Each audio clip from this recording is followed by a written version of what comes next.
Hello guys! Welcome back to my vlog. And kung bago ka sa channel na to, I'm Za and this is Za Canada. Ngayon, may pag-uusapan tayo. This came out like a few weeks ago and it became viral sa lahat ng mga may hawak ng open work permit. They are claiming that Canada is going to end this. Ano nga ba ang katotohanan dito at bakit siya naging fake? So we're going to fact check and this is going to be based on the official announcement from IRCC or from Immigration, Refugee Citizenship Canada. Diyan natin i-base ang lahat ng mga sagot natin. And most of my videos naman is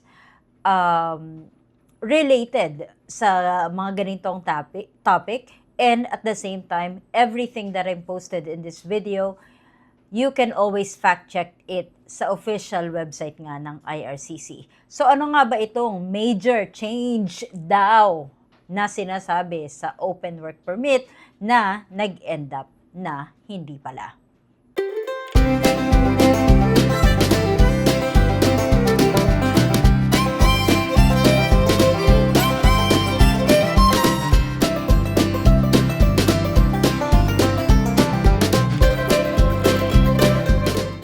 Well, ayoko naman kayo i-stress na bonggang-bongga. So ngayon, let's break it down. 'Di ba? Parang rap. So, is the spousal open work permit really ending? What changed? Ano yung nagbago? Sino ang maapektuhan? Who is affected? And what should you do next? So here are the things that we're going to discuss in this video. Panoorin hanggang dulo. Well, unfortunately, a few weeks ago, marami nga nag-share. And in fact, my friend talaga, yung lagi namin kasama, yung mismong share sa akin ng document na to at sinabi niya na magbabago or mag-i-end nga yung spousal open work permit. And then, actually, na-victim din ako dito or na-biktima din ako kasi at when I read the news, sinabi ko agad kay Kurt, sabi ko sa kanya, magbabago na yung spousal open work permit at the end of actually for according to the news, according to that fake news, sabi nila, ang unang-unang maapektuhan is yung may hawak ng postgraduate work permit. Ang postgraduate work permit ay binibigay sa mga international students na nakapagtapos dito sa Canada. At hindi naman sa lahat ng tao or ng international students na nakapagtapos mabibigyan automatic ng PGWP. May mga qualifications pa din yan or may kailangan kang sundin na requirements in order for you to be qualified for that work permit. However, yun nga, dun sa fake news na yun, nakalagay dun na they are going to start ending that work permit or open work permit for these international students. And they need to have that license framework instead. Which means that the employer, we need to certify that certain employer in order for them to hire you. Pag meron na silang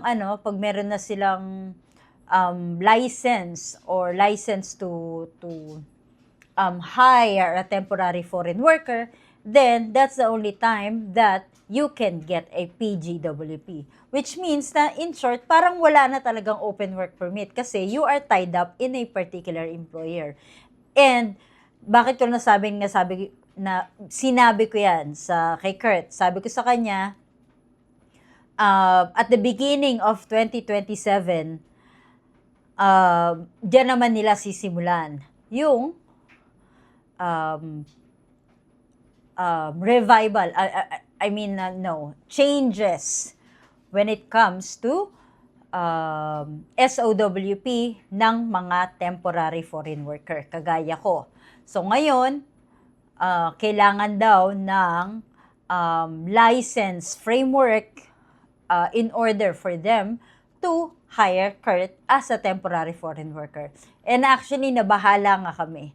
Kasi, if they are going to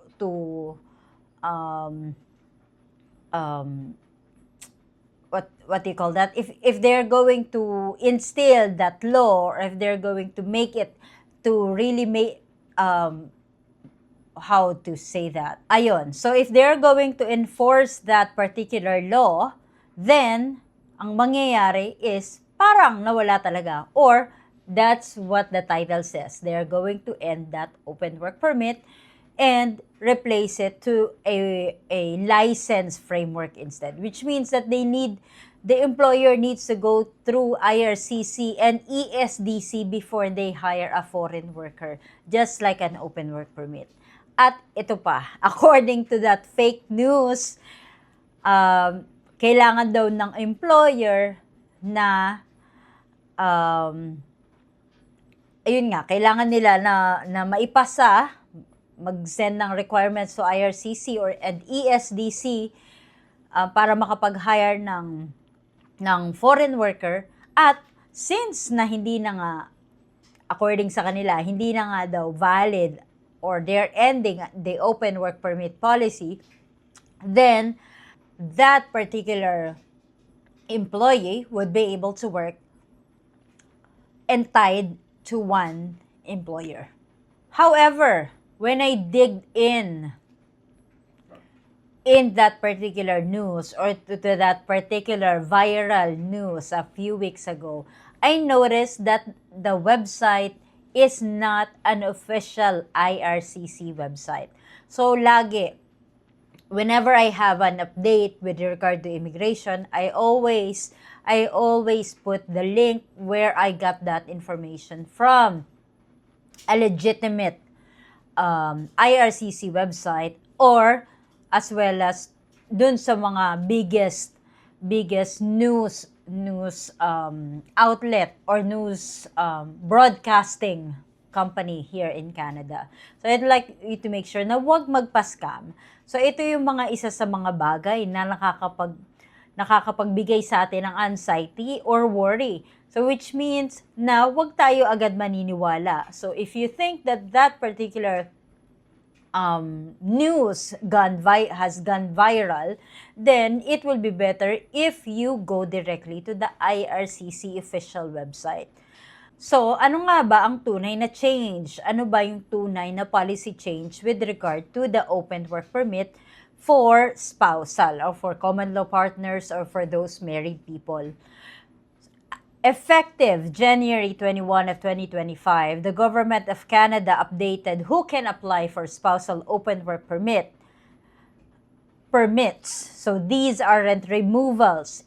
Ito ay change in eligibility lang. So which means that they did not scrap.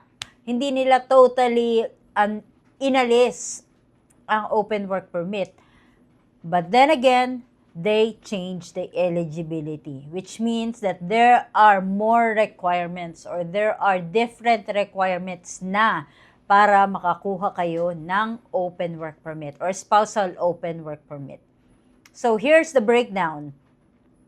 Spouses of international students can apply only if student is in master's program. So dapat naka-enroll sila sa master's program of 16 and above months.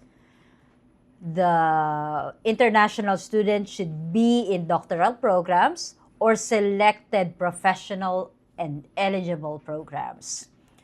Next, kapag sa spouses of foreign workers naman, they can apply if the worker has a valid work permit with at least 16 months left and work in selected high skill or priority sectors tier 0, 1, and 2 or select 2 and 3 jobs.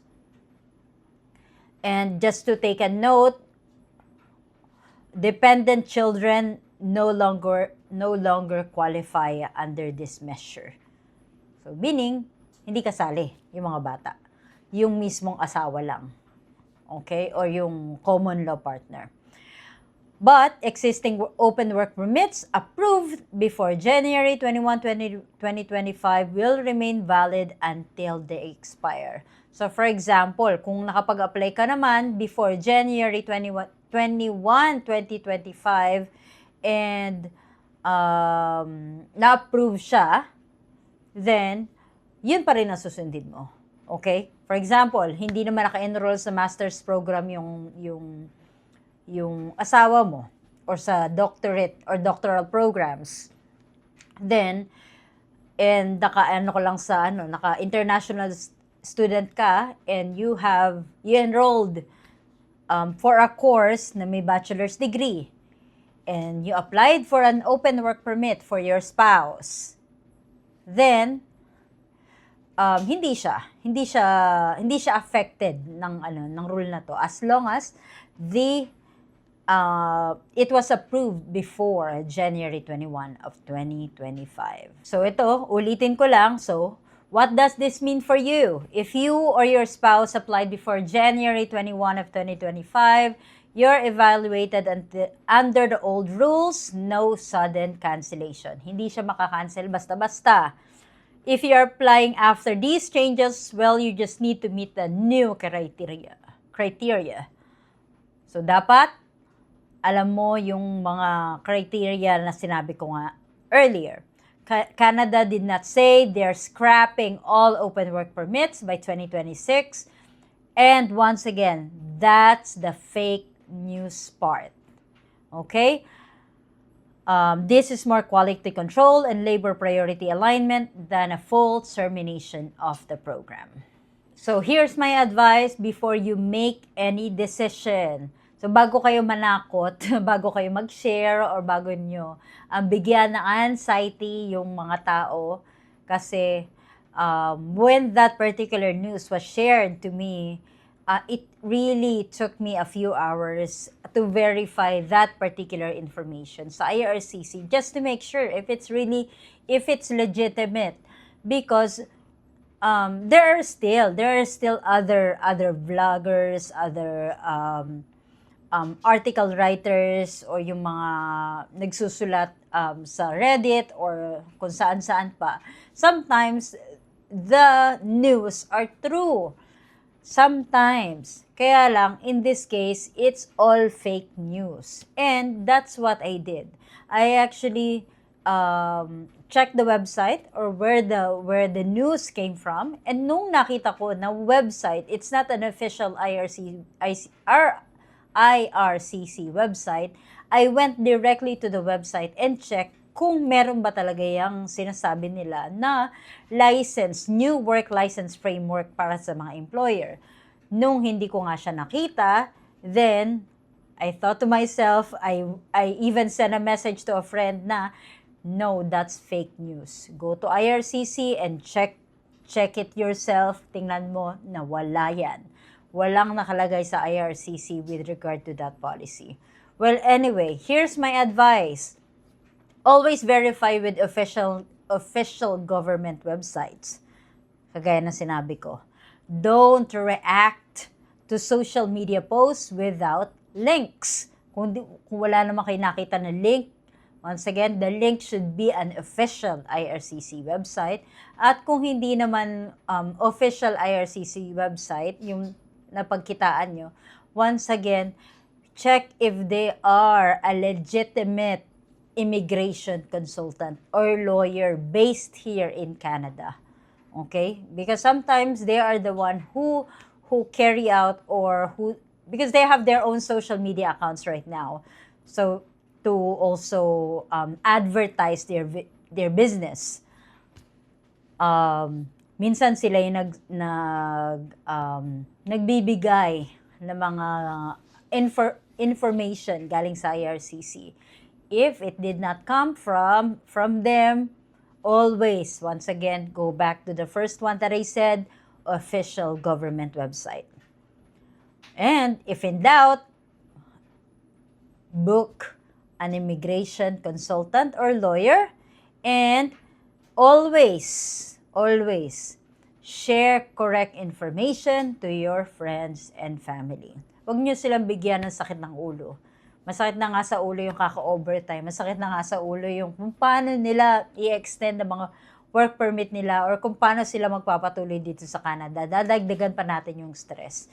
So make sure na mag-share lang tayo ng mga totoo. Yung mga hindi nakaka-stress sa mga kabayan natin. Okay?